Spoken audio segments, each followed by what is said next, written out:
grote, wonderlike Gees van God.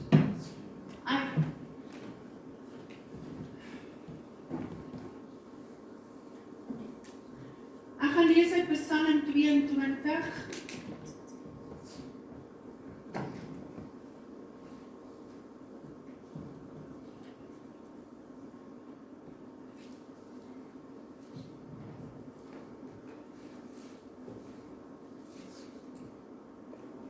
Vanaf vers 1.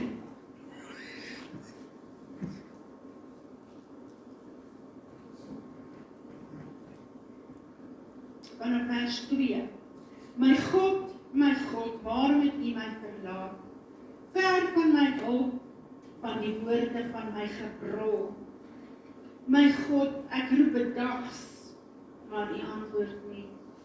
En snags, en ek kan nie swyg nie.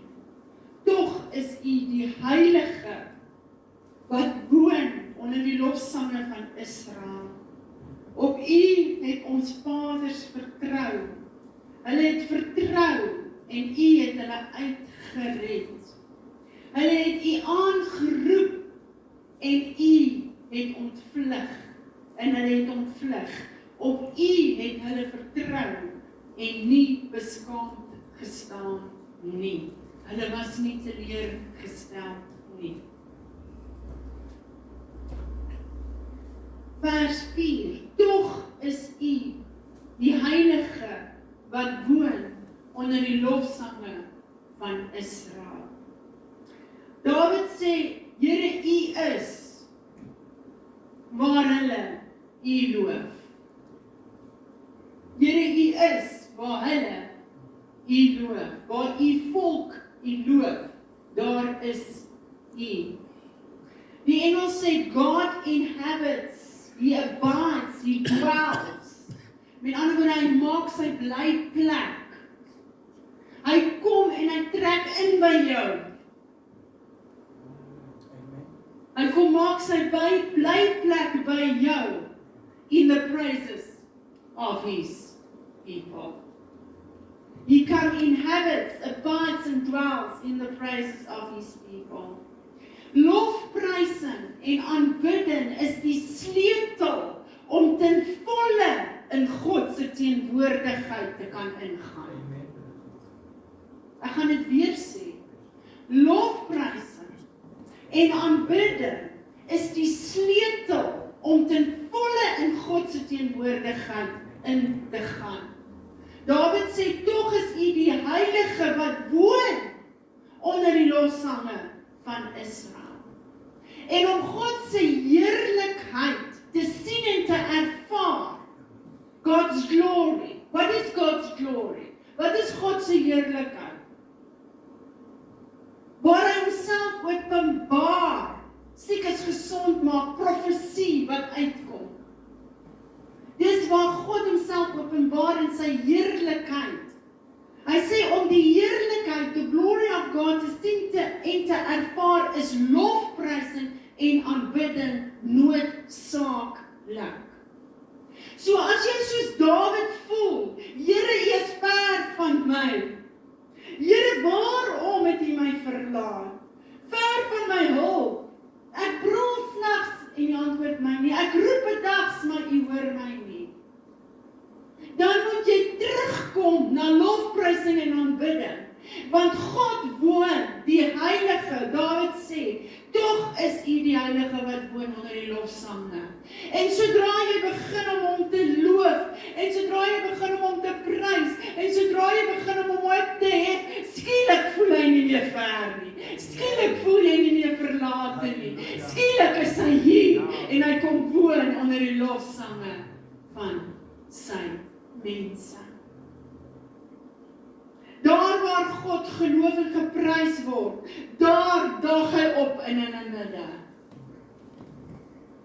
Johannes sê, God soek ware aanbidders, die wat Hom in opregtheid, waar jy kom in lofprysing en aanbidding, en dit is opreg uit jou hart uit, en jy kom om jouself te gee. Jy kom nie net Sondag kerk toe om 'n paar liedjies te sing met jou lippe nie, maar jy kom om Hom te aanbid, om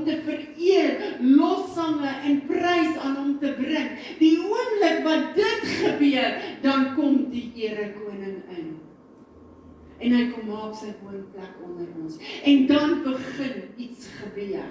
En daar's profesie, en daar's werking van die Heilige Gees, en daar's genesings, en daar's 'n woord van wysheid, en daar's 'n woord van kennis, want God kom, maar nou kom mense met hulle lippe, en niks gebeur nie. Want God woon onder die lofsange en aanbidding van sy mense. Dit trek hom. Dit bring hom nader.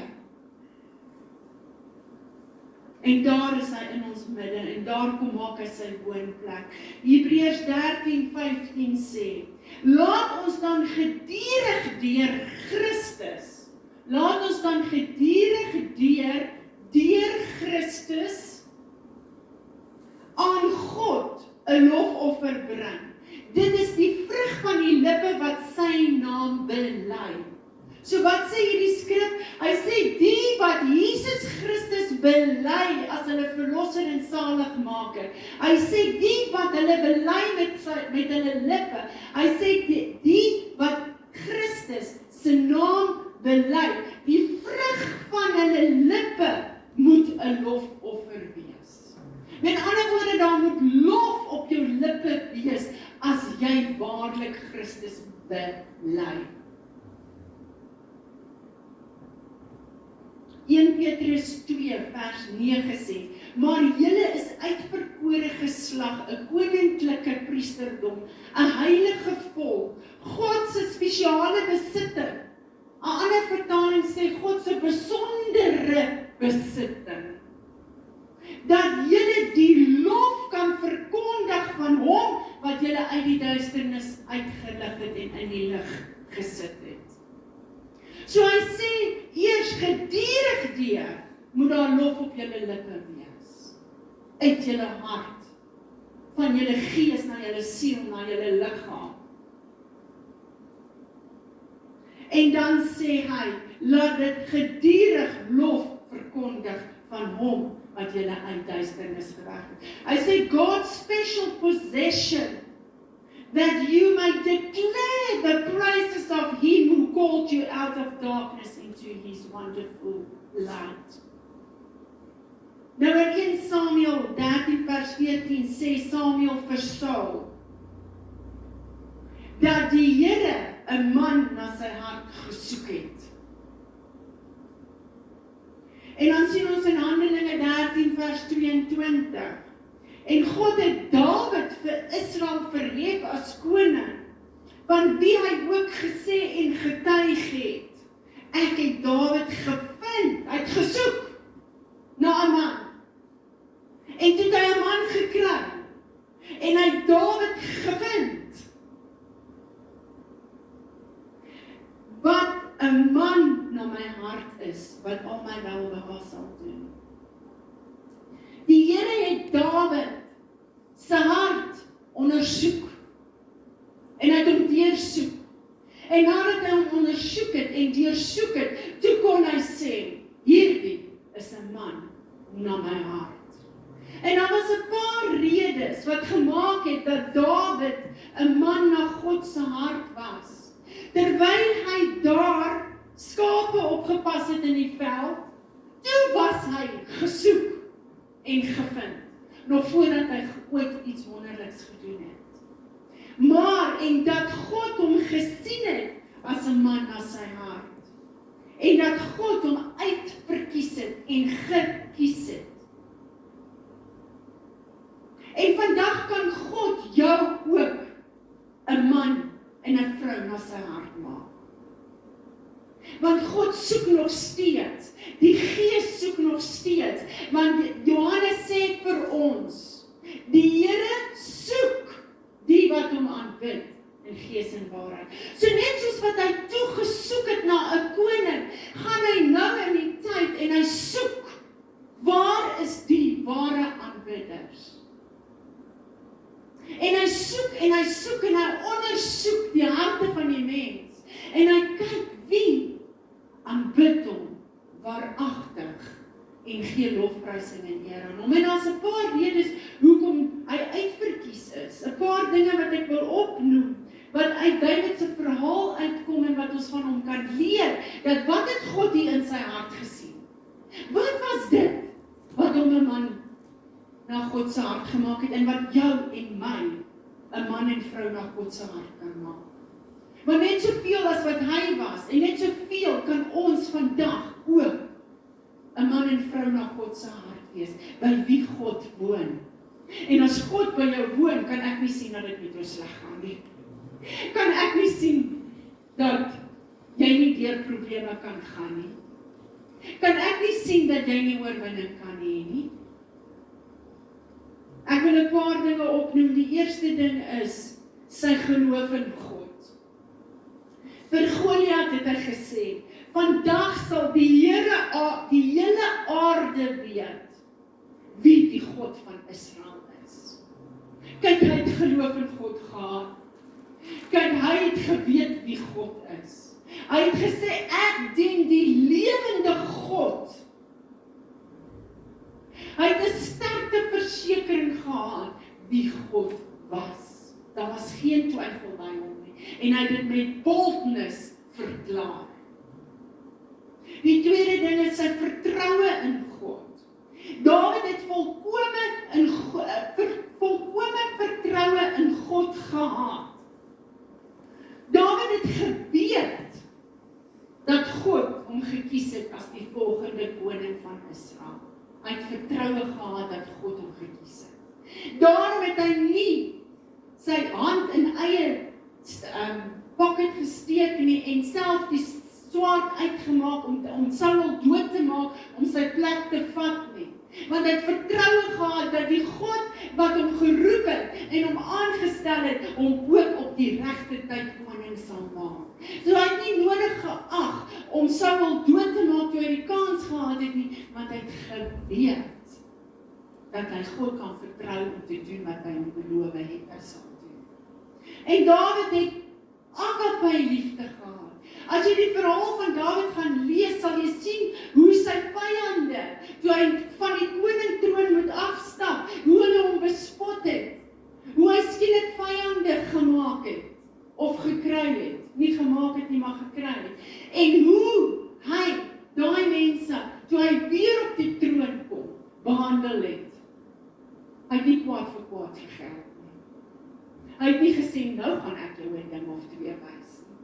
Hy het absolute liefde bewys, deurdat hy daai mense geseën het, wat hom gevloek het. En hy het die woord van God nagekom, wat sê, wees lief vir jou vyande, en bid vir die wat teen jou kom. Hy het absolute liefde gedemonstreer. Dawid was ook baie nederig. Ons weet toe Saul vir Dawid sy dogter wil gee en sê, omdat jy Goliat verslaan het, hier is my dogter, jy kan aan my skoonseun word. Wat het Dawid gesê? Wie is ek dat ek die skoonseun van die koning kan wees? Ek is maar die geringste.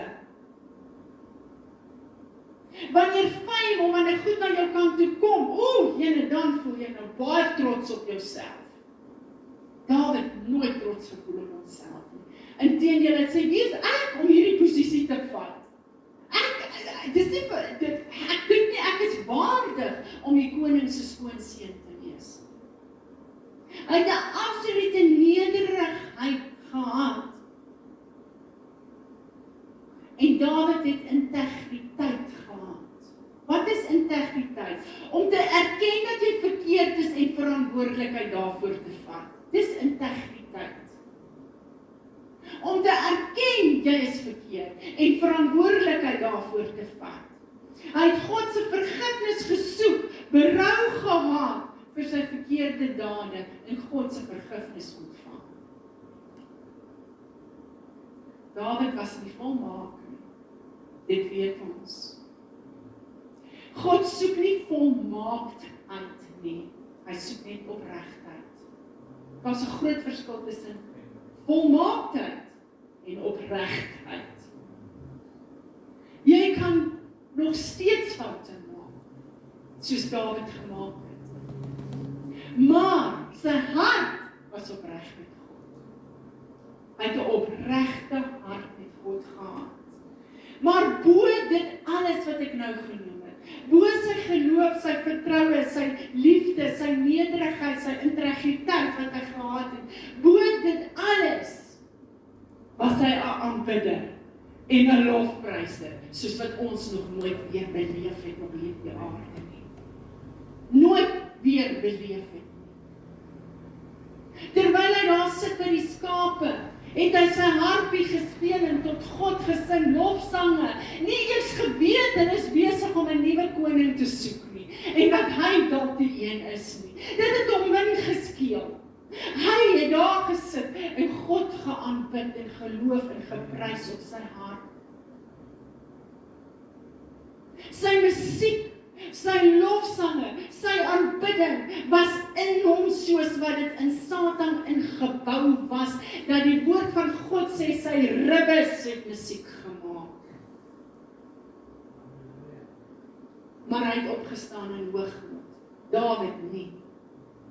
Dawid het nederig as sy God aanbid, sy God geloof en prys. Ons sien reg deur die psalms, was daar baie tye wat hy teneergedruk was daar baie tye wat hy vervolg was daar baie tye wat hy gevra het, my God, waarom het U my verlaat? Waarom roep ek bedags? Waarom snags? Maar dit het hom nie gestop nie, want net die volgende vers dan sê hy, loof die Here o my siel, en alles wat asem het, loof die Here. Ten spyte van omstandighede, bo dit alles het sy lofprysing en aanbidding tot God uitgestaan, en hy het God verhef, en hy het God geprys. Wat is dit om God te verhef en hom te prys? Om van sy weldade te sing en vir hom te vertel hoe groot is hy en wonderlike. Here, U is so groot, U is so goed. U voorsien elke dag vir my kos, U gee vir my klere. U is met my, U beskerm my, U is my stok en my staf. U is my begin en my einde. Here, U is die een wat my rots is. Op U vertrou ek, op U staan ek. Dis lofprysing. Om aan hom te vertel wie hy is. Hy weet wie hy is, maar hy wil hoor of jy weet wie hy is. Hy weet wie hy is, maar hy wil hoor of jy weet wie hy is. Weet jy wie hy is?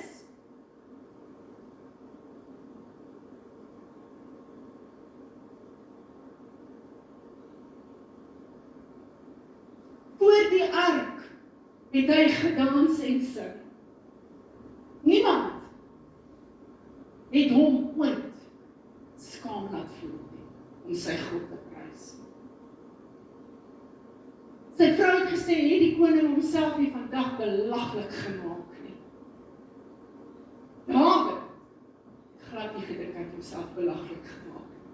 Dit was vir hom 'n joy, dit was vir hom 'n vreugde, om voor die ark uit te dans, met alle mag en krag. Ek wil nog sien dat ons 'n bietjie uit hierdie banke kan kom, en 'n bietjie kan dans, dat ons baadjies bietjie afval.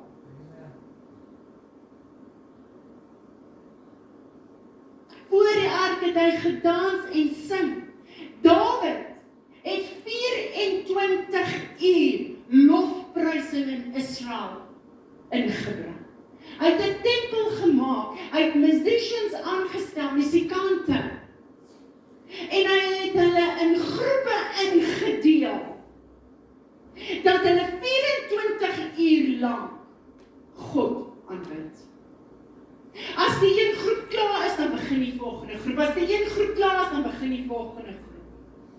Dit was die tabernakel van Dawid. En God sê, in die laaste dae sal ek die tabernakel van Dawid weer oprig.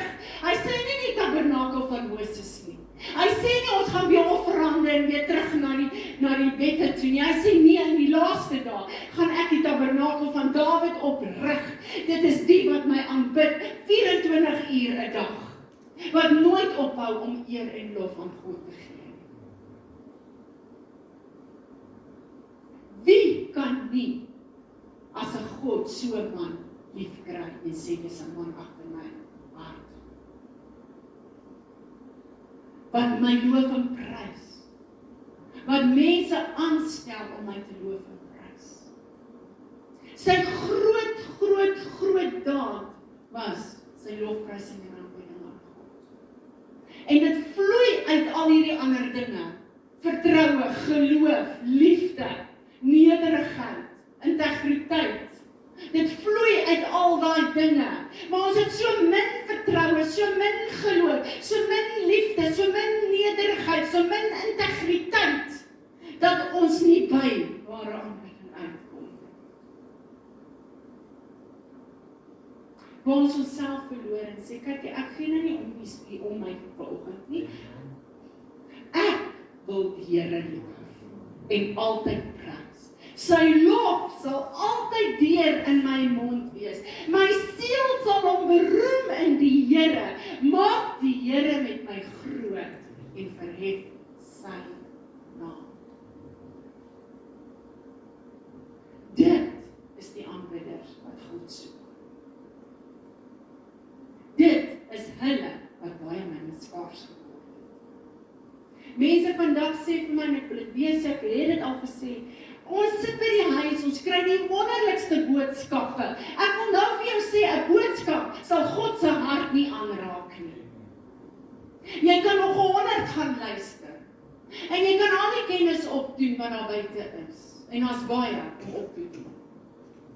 Maar jou hart, daar's geen lofprysing, daar's geen aanbidding nie. Jy gee nie om as 'n kerk saam te kom, jou hande op te lig, God te verhef nie. Weet jy wat se krag is daar in 'n groep wat saamkom, eendragtig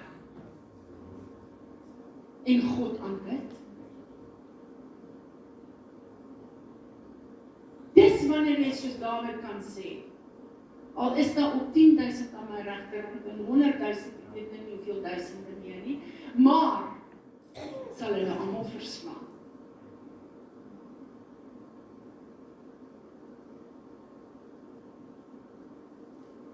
Dis tyd dat ons by ware aanbidding en lofprysing uitkom. Ware aanbidding en lofprysing. Psalm 32 vers 11 sê, wees bly in die Here en juig. Man, dit is nou nie verkeerd om te juig nie, in die kerk nie. Dit is nou nie verkeerd om 'n bietjie te beweeg nie. Dit is nou nie verkeerd om dalk so na iemand te sê, Jesus! Iemand kan dalk net wakker word.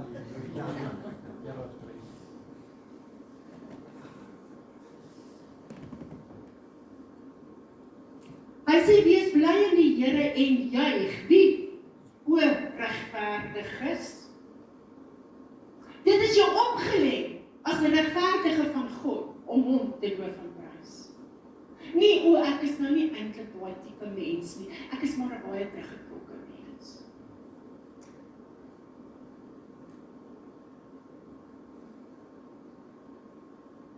En ek is baie myself gekeer. Ek kan bid die Here soos ek is.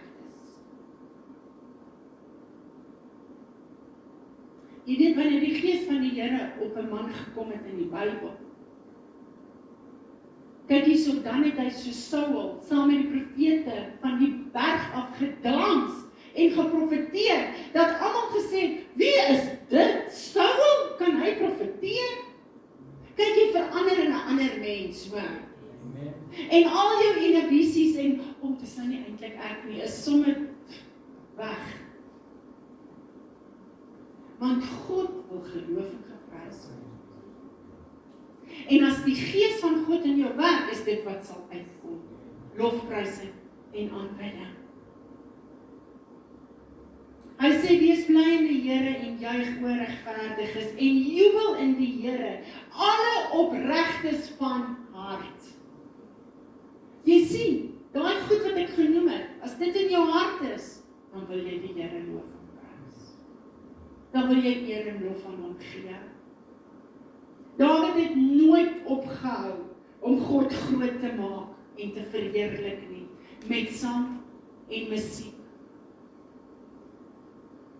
Die vrug van sy lippe was lofprysing en aanbidding. Wat is die vrug van jou lippe? Kla, meneer, moan, kerm. Ons is almal skuldig. Ek moes 'n paar keer hierdie week by die werk sê, ek het besluit vandag kermmerk nie, en ek gaan ook nie fout vind nie.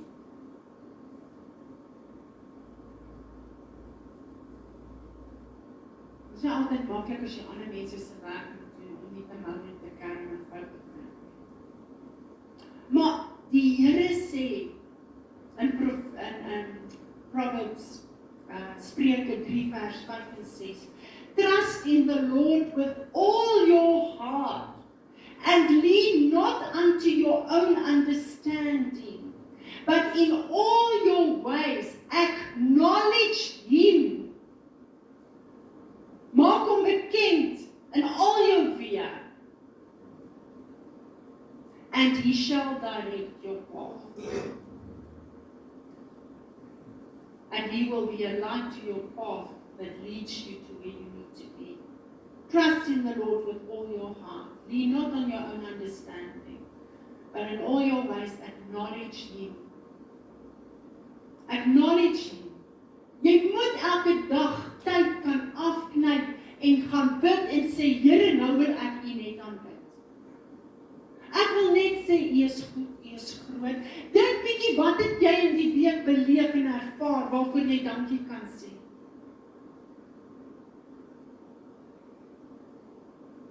Psalm 41 vers 2 sê Dawid, Lord, accept my prayer as incense, offered to you, and my upraised hands as an evening offering. There's something about raising up your hands. That's why in our church, I feel often that when people are going to get away from this or this, and just for a moment lift up their hands, something is going to happen.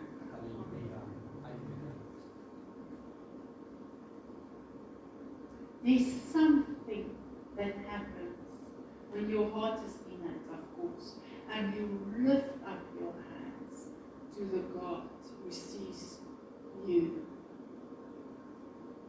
amongst all others.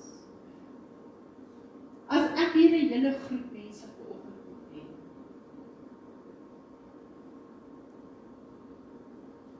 ons is so min in die kerk, kom amper die hele kerk uitroep as dit moet demonstreer. En ek laat sê vir een ou, om sy hande op te steek. Wie gaan genotus word? Wie gaan die gouste raak sien? Wie gaan die gouste aandag trek? Die een wat sy hande op is. Amongst all the others, especially if it's a big group, and you can see them. It stands out. David sê, and my upraised hands as an evening offering. Daarom sê hy, ons liggaam is 'n lewende offer aan God, wat ons redelike godsdiens is. Met ander woorde, dit is redelik vir ons om dit te doen. Klap hande, lig op jou hande, loof en prys die Here met jou hele liggaam. David kon dans as hy dans, hy kon musiek speel as hy kon sing, hy het die wonderlikste psalms vir ons geskryf.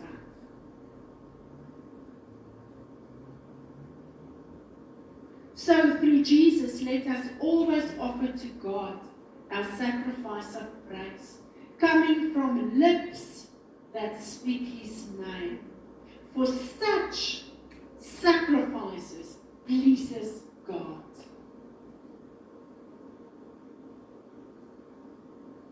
1 Samuel 16 vers 8. For such sacrifices. En why a sacrifice? Want dit vat iets van jou. A sacrifice is altyd iets wat van jou vat om te doen. But he was willing. So praise flows from a grateful heart. Ons danksegging en aanbidding kom van 'n dankbare hart teenoor God. En vanoggend is dit my boodskap dat jy en ek kan 'n man na die hart van God wees. As ons harte onverdeeld op hom rig. En aan hom lof en eer bring. En deurdat ek dit sê, het die Here iets op my hart gebring, dat vir die maand van September, gaan ons nie 'n preek hê op 'n Sondag vir die hele maand September. Ons gaan net lofprysing doen en aanbidding vir 'n hele maand.